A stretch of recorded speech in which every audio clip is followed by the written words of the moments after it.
Sobat Mami, Assalamualaikum warahmatullahi wabarakatuh. Selamat pagi, semangat pagi pokoknya. Mau nonton kapanpun, selamat pagi dan tetap semangatnya seperti pagi hari dong. Nah, baru kali ini nih aku ngebuka podcast, berarti ada sesuatu yang baru nih dari podcastnya Mami. Oke, mungkin kan udah baca tadi judulnya.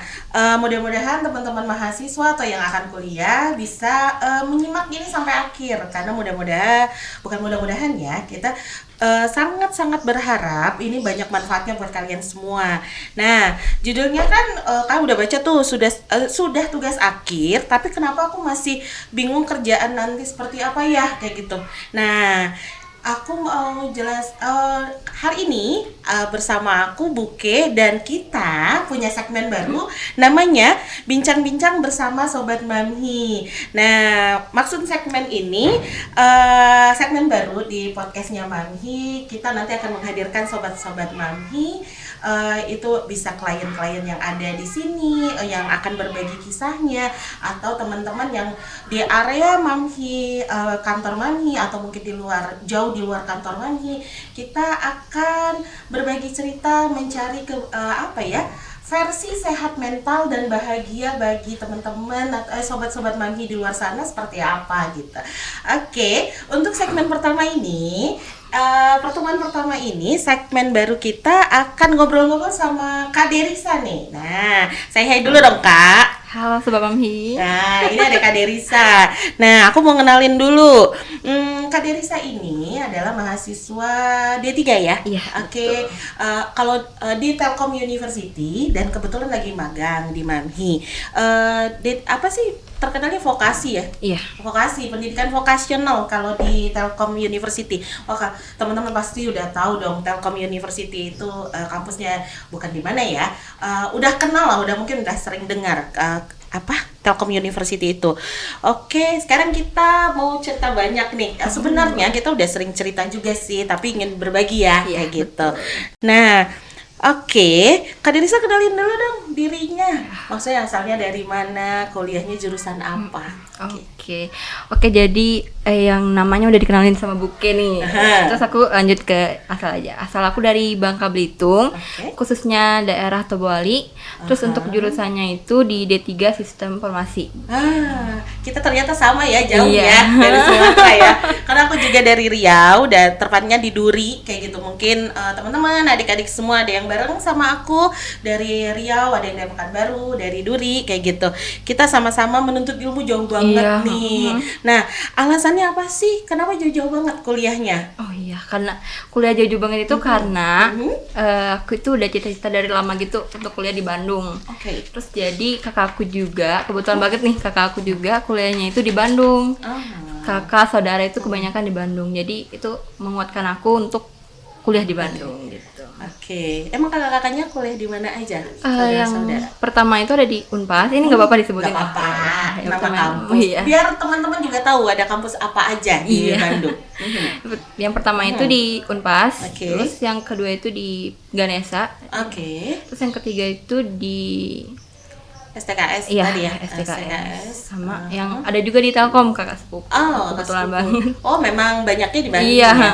Oke, jadi banyak ini apa namanya? Pengalaman lah ya, sharing-sharing pengalaman dari teman-teman. Nah, oke. Nah, kita udah kenal nih sama Kak Derisa. Aku juga karena suami orang Bangka, jadi banyak curhatnya deh kalau sama Buke. Oke. Nah, tahu banget Tobuali itu indah banget kayak gitu dengan wisatanya ya. Wisatanya betul. Ya, kita nggak usah bahas yang serius-serius terus Iya, dah. gitu. Kita kebayang di situ pantainya bagus banget Iya, loh teman-teman. Makanannya juga banyak banget gitu. Apa yang paling ini? Ini lempah kuning nih namanya. Lempah kuning ya? Lempah kuning. Oke. Itu ciri khas Bangka banget. Apa tuh, kayak gimana masakannya? Jadi itu ada ikan sama ayam gitu. Oh, boleh ikan, boleh ayam. Boleh ayam tuh di lempah kuning itu jadi kayak bumbunya harus kental banget. Oh, Rasa banget gitu. Oke, pura-pura nggak tahu. Iya.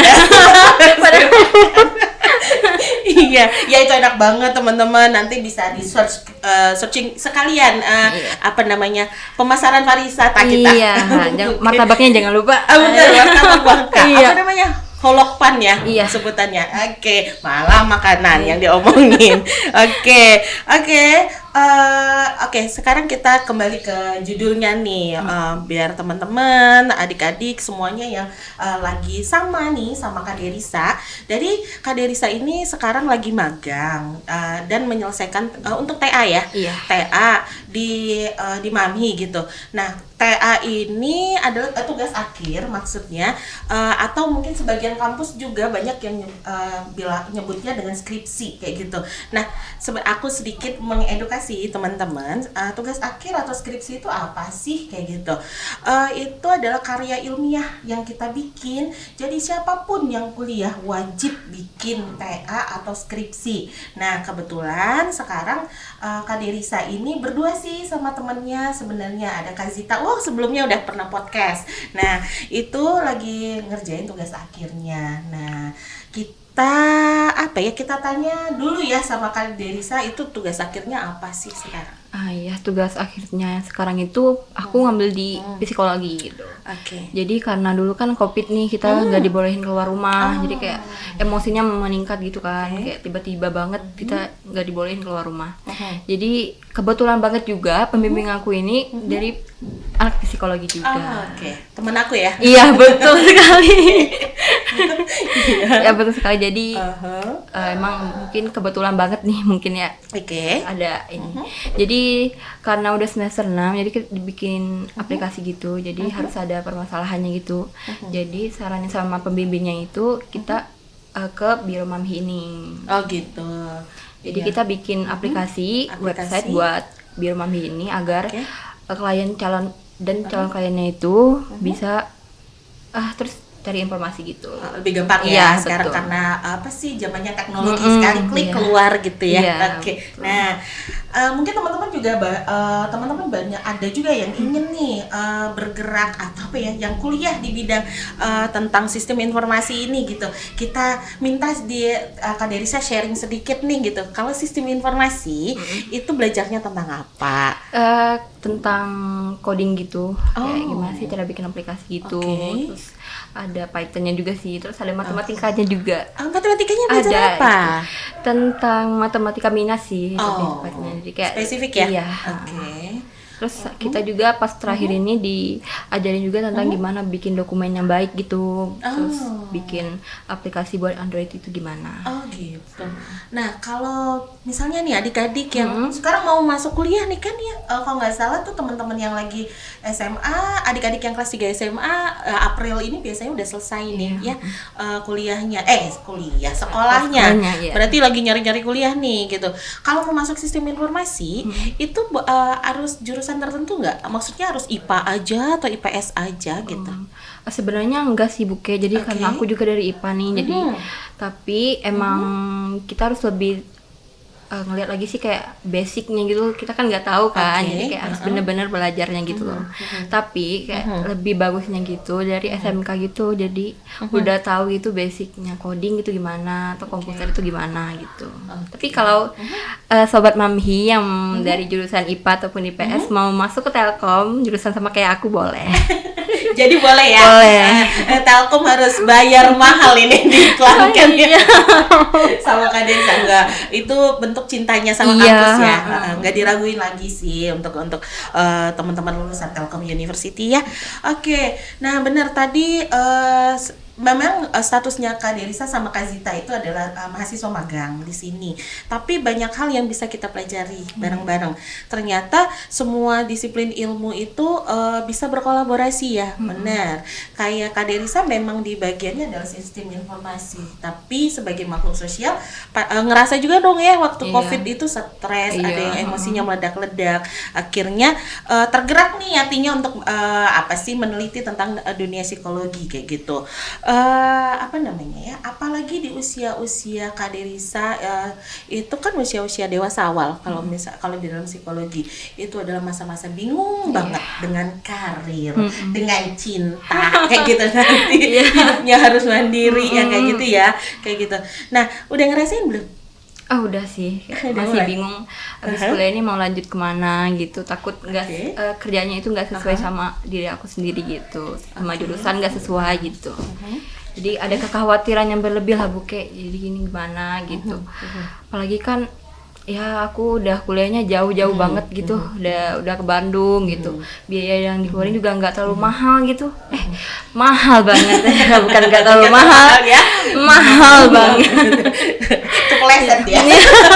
Jangan dia nervous teman-teman. Padahal niatnya baik. Ini tema munculnya dari dia gitu, dari Kak Derisa loh. Makanya kita angkat kayak gitu. Tapi dia karena pertama ya. Iya, karena jadi pertama banget. deg-deg ya. Muncul di kamera. Nggak apa-apa pada. Oke, Terus kayak kerjanya ini kan harus di bagian mana gitu, kita bingung juga ya. Jadi gimana ya Buke, seharusnya aku dan sobat Mamhi di luaran sana gitu ya, masih di usia-usia dewasa muda ya namanya ini ya, untuk ngurangin cemas dan khawatir akan masa depan yang ya ya kayak gitulah. Oke. Biar bahagia gitu loh Buke nanti. Benar. Aduh. Intinya harus bahagia Iya, ya, betul mau sekali. dimanapun Ya, kerjanya. Oke. betul.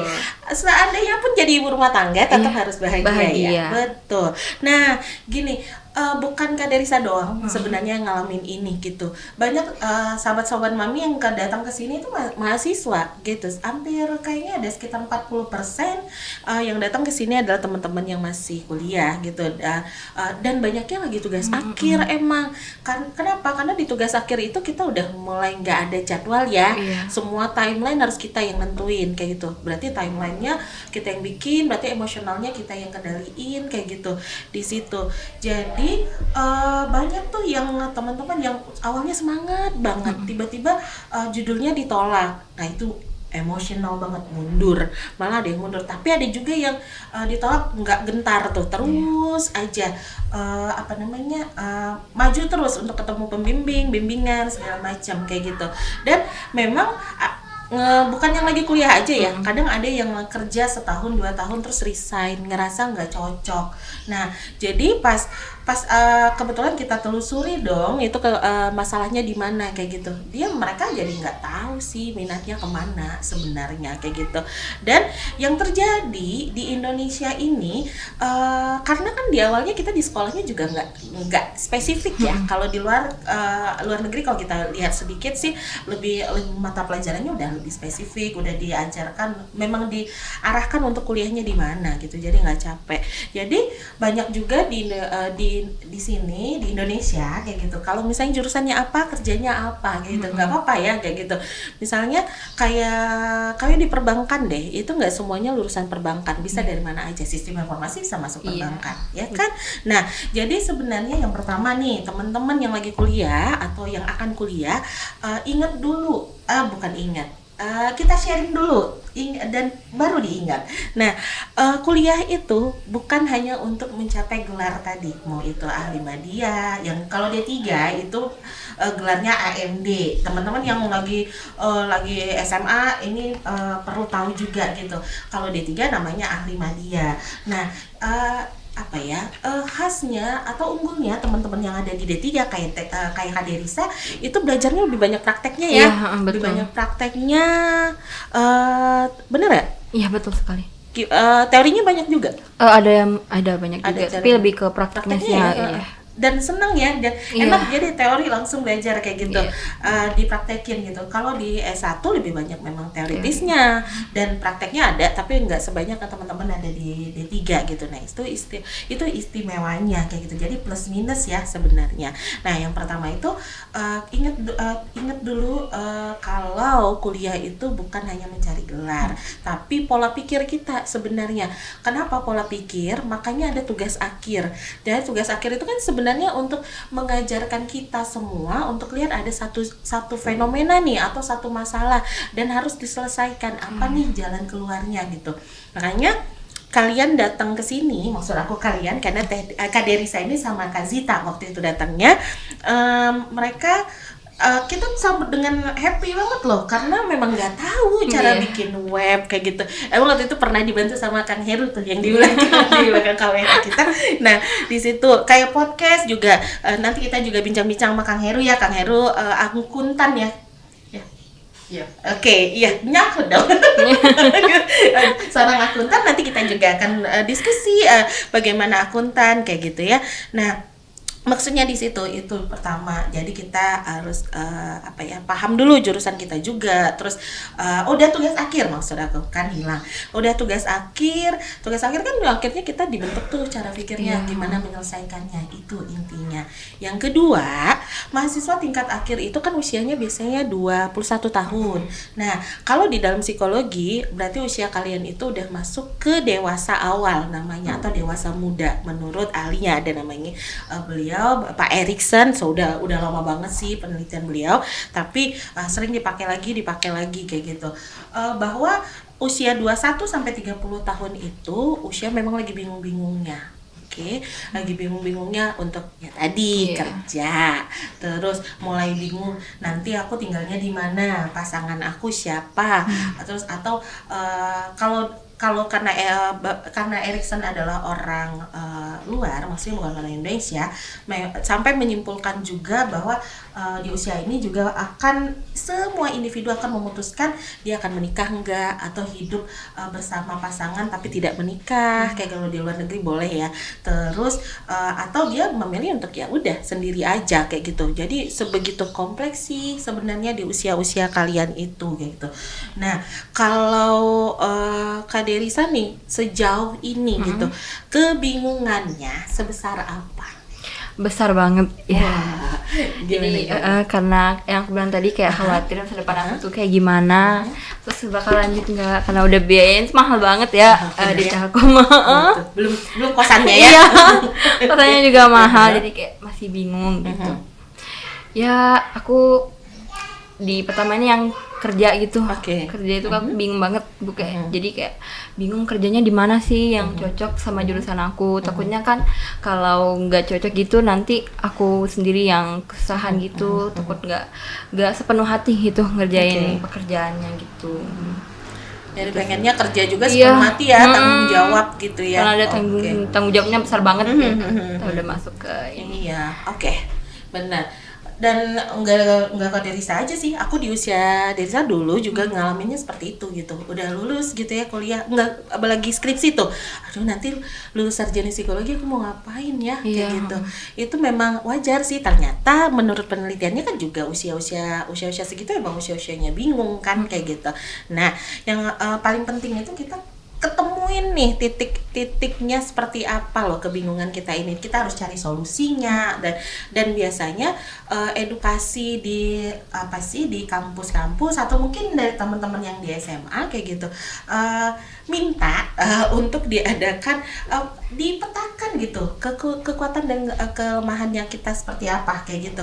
Karena disebutnya kalau di dalam dunia psikologi pemetaan potensi namanya. Potensi itu maksudnya sosial emosinya gimana, kognitifnya gimana, terus kemampuan interaksinya, terus kesiapan kerjanya, energinya, semuanya deh untuk ngelihat yang di belakang kita, energi-energi di belakang kita yang kita nggak sadar itu bisa kita ketahui kayak gitu. Yang paling penting tahu dulu minat bakat kita, kekuatan kelemahan kita, atau ya karena udah cukup 2 bulan ya di sini ya nge-admin, jadi tahu dong istilah ada yang psikotes itu. Nah tujuannya sebenarnya itu gitu.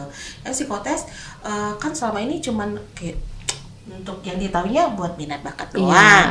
Terus apa lagi yang tahu? Buat apa psikotes biasanya yang diketahui? Jurusan kuliah. Jurusan kuliah untuk seleksi kerja itu doang kan. Terus psikotes untuk teman-teman yang lagi lagi punya masalah psikologis. Nah, seakan-akan psikotes itu gunanya itu gitu. Ternyata enggak, guys. Bukan ternyata, padahal enggak gitu. Banyak loh tujuan psikotes itu kayak gitu. Jadi itu psikotes bukan hanya kayak untuk penjurusan kuliah aja yang kayak aku bilang tadi. Bukan ya, berarti seleksi kerja atau orang-orang yang lagi nggak seimbang keadaannya itu mentalnya juga ya Buke. Iya benar. Jadi sebenarnya tujuan utama psikotes itu atau pemetaan psikologis kayak gitu, kita lebih kalau di MAMHI kita lebih senang bilangnya pemetaan psikologis sih kayak gitu ya. Nah itu memang tujuannya untuk ngegali nih kelemahan dan kekuatan individu seperti apa. Karena kadang kita tuh lupa untuk tahu kelemahan kita apa, kekuatan kita apa. Jadi kita nuntut diri kita terlalu besar gitu. Termasuk ketika menyelesaikan tugas tugas akhir.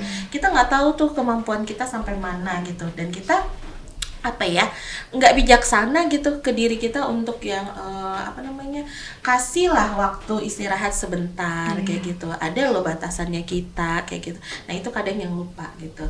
Nah memang psikotes seakan-akan untuk yang yang udah punya masalah mental gitu katanya.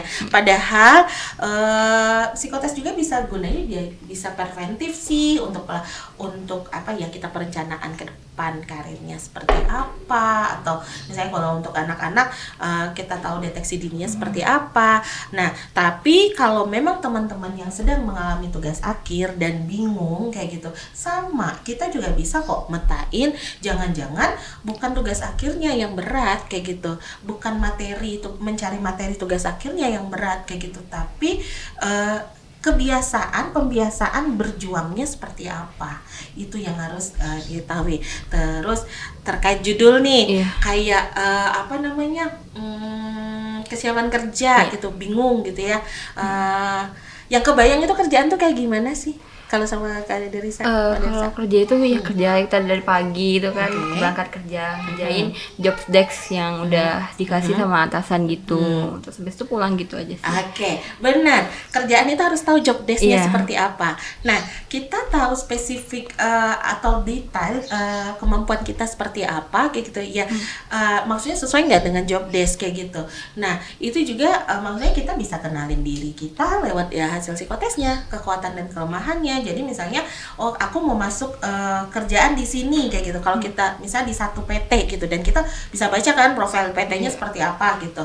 Terus kita bisa ngukur tuh berdasarkan hasil pemetaan psikologis aku, worth it nggak sih, aku bisa nggak aku masuk sini gitu. Maksudnya worth it itu mampu, bukan hanya mampu secara kecerdasan ya kayak gitu. Jangan-jangan udah terlalu menuntut diri untuk ya orang bagusnya katanya di situ bagus kayak gitu, tapi akhirnya kelelahan kan. Dan yang paling penting kan kita untuk mencapai bahagia tadi kan, itu sih. Nah kan kita udah sharing nih tentang psikotes kayak gitu, dan apa hubungannya dengan kesiapan kerja tadi, biar nggak begitu was-was, meminimalisir lah. Was-was itu pasti selalu ada. Jadi teman-teman harus tahu kita selalu punya rasa cemas, kita punya rasa khawatir kayak gitu. Makanya penting sih untuk kita tahu siapa diri kita, dan ya salah satu caranya ya di psikotes itu kayak gitu.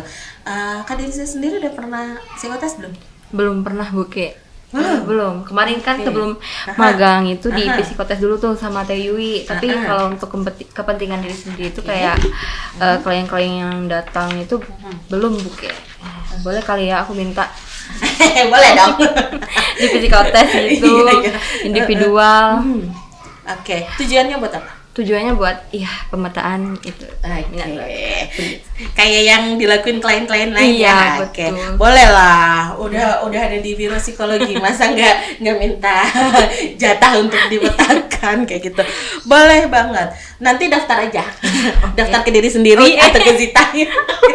Nanti kita akan petain gitu.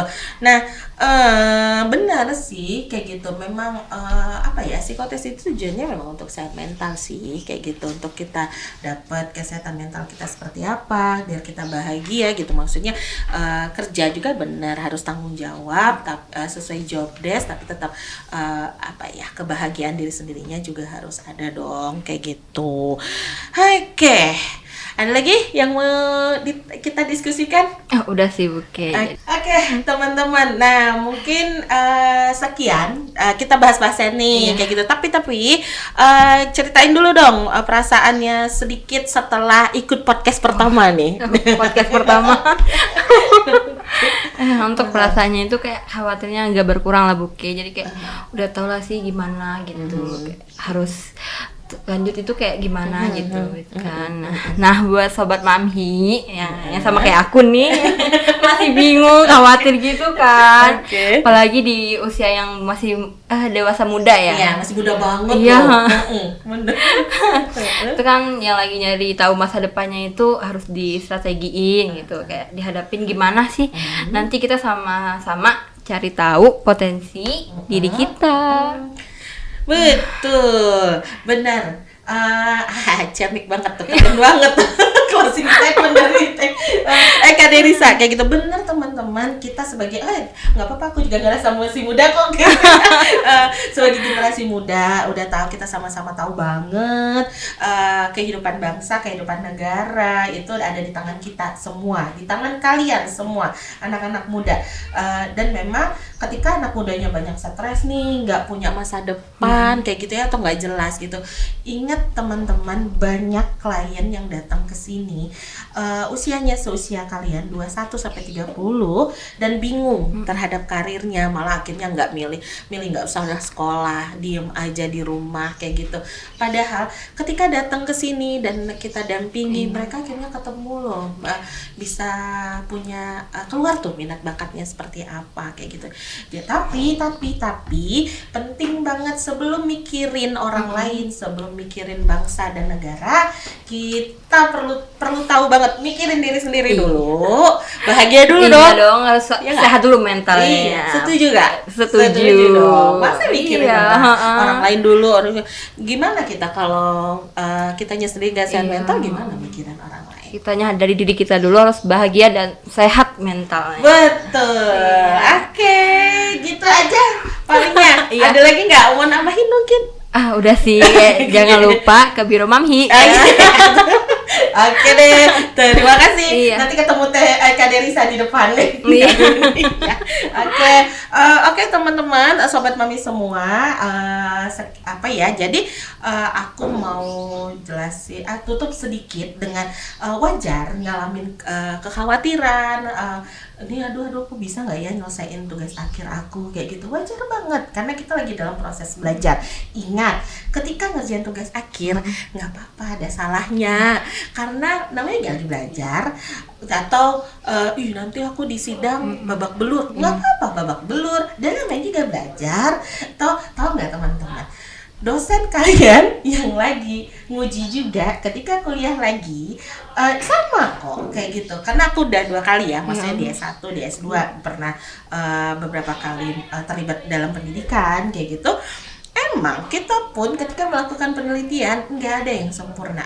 Profesorku juga bilang nggak apa-apa, penelitian itu nggak apa-apa ada celah salahnya, karena itulah yang akan menjadi penelitian baru kayak gitu. Tapi mental teman-teman di Indonesia, kata Prof dulu tuh, ada Kang Prof dan Bu Prof yang dekat sama, ada almarhum Kang Tarjo dan almarhum Prof Fitri, ada Kang Epi dulu juga, dan pembimbingku juga Kang Umar, dia bilang nggak apa-apa penelitian itu ada salahnya kayak gitu. Justru ketika ada salah di situ kita belajar strategi gitu. Yang paling penting tetap semangat, tetap ingat tujuan penelitian itu untuk membentuk pola pikir kita dan mengajarkan kita ketika nanti di dunia nyata, di dunia kerja, ketemu masalah gimana cara menyelesaikannya. Oke, kerja dimanapun, sebenarnya kayak tadi sistem informasi ternyata maksudnya bisa di mana aja loh. Semua kantor, apalagi sekarang zamannya teknologi, bisa kerja di mana aja. Dan bisa jadi konsultan dong. Ya, bisa. Bener ya? Iya, Pak Afri kalau ngambil S1, iya, nanti bisa jadi konsultan S2 segala macam. Iya. Keren banget. Jadi konsultan teknologi ya. Konsultan IT bukan sih? Iya, betul. Bisa jadi. Iya, jadi gitu. Nanti kalau udah jadi konsultan tinggal bawa proposal, kasih. Oke. Betul sekali. Oke teman-teman, jadi panjang kalau sama aku. Oke. Baik teman-teman, sekian podcast kita hari ini. Aku Buke dan Aku Derisa. ngucapin assalamualaikum Warahmatullahi wabarakatuh. Bye bye. Jangan lupa saksikan podcast yang lain. Jangan lupa subscribe, komen, Dan like, dan share. Boleh komen ya, kasih kita saran-sarannya. Dadah, bye bye semuanya.